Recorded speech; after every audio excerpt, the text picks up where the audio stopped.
Hi, my name is Gerhard Schwartner, and welcome to Selling Power TV. Today, we have the pleasure of meeting with Nick Kane. He is managing partner at Janik Performance Group. Welcome, Nick. Hey, Gerhard. Thanks for having me. We live in this virtual world where everything seems to be a little bit faster, but a little bit more challenging. And one of the things that I'm wondering is, how do you teach salespeople to prospect in this virtual environment? It's a tough one. It's certainly a quagmire where sellers are used to prospecting in many cases in person and networking events and that sort of thing. And obviously all of that is non-existent today. But you know what? Prospecting in general has changed quite a bit, even the last few years, right? Gaining access to decision makers and gaining access to the right people isn't as simple as it once was, right? So I think for us, there's a couple things that we focus on when it comes to prospecting in this new virtual environment. One is to make sure that you consistently diversify your prospecting efforts. It can't just be one way of doing it. It has to certainly be a multi-pronged approach with support from marketing, making sure that you can pique interest and gain access. And then I think second is, and this has been a growing trend for us and has made its way into a lot of our training curriculum, is this idea of developing your personal brand online and making sure you're showing up the way in which you want people to view you and see you as part of your expertise. One thing we're noticing and one thing our research tells us is people are online more than ever right now, right? Because they have the time potentially, or just because they are in front of their computers. So when they find you, you do want to make sure that you're presenting yourself well with the expertise, with the right positioning. So it's never been more important to think about how you show up, what your influence looks like online, how you're showing up on the major social media platforms, and making sure that you're really developing a strong personal brand. What about the telephone, picking up the phone and making cold calls? You know, to me, I think there's always going to be an element of that, right? I think it does vary by industry. I think some industries allow for that more than others and enable sellers to do that more effectively than others. I think the question as a sales leader that you should be considering is, who is the right resource to make those activities happen?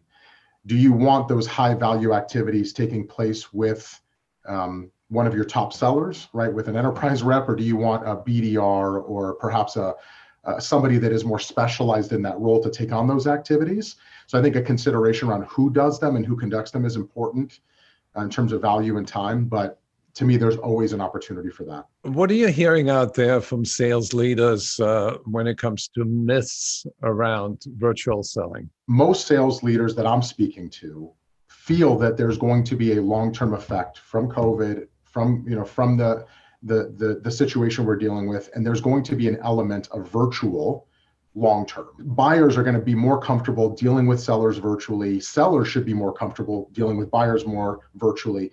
And then just the cost savings, the efficiencies and that sort of thing might start to outweigh needing to consistently meet with sellers and buyers in person. Bain reported this, McKinsey reported this. I think McKinsey's recent report said 80% or so of respondents in their survey said it's very likely or likely that some element of selling virtually is going to continue well after the pandemic. So how do you see the future of selling? Some will, and some industries are going to go right back to normal. But from my perspective, I think the new normal is going to be more of a hybrid model, and sellers need to be prepared to sell both in person and sell virtually, like we're speaking today. There's this concept that we all know, which is the trusted advisor. How can you become a trusted advisor virtually? What's different? I think some things just remain consistent. Even if we're virtual, even if we're on video, there are things that remain consistent when it comes to developing a trusted advisor, personification with a client. I think eye contact, building trust, asking the right questions, having a genuine interest with the customer and what they're working on, having strong empathy towards the customer's concerns, especially now with what all of us are dealing with, I think is really important in terms of building that trust. And it carries the same weight as it did in the past. But I think sometimes we underestimate how this new environment can be advantageous for a sales professional.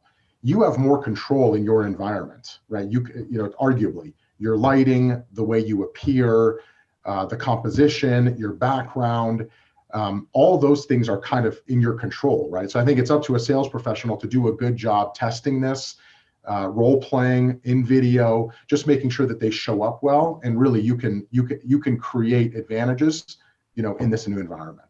So you have a new course on virtual selling. Tell us about it. It's a program called Selling Virtually, and it certainly was developed, in response to everything that's going on.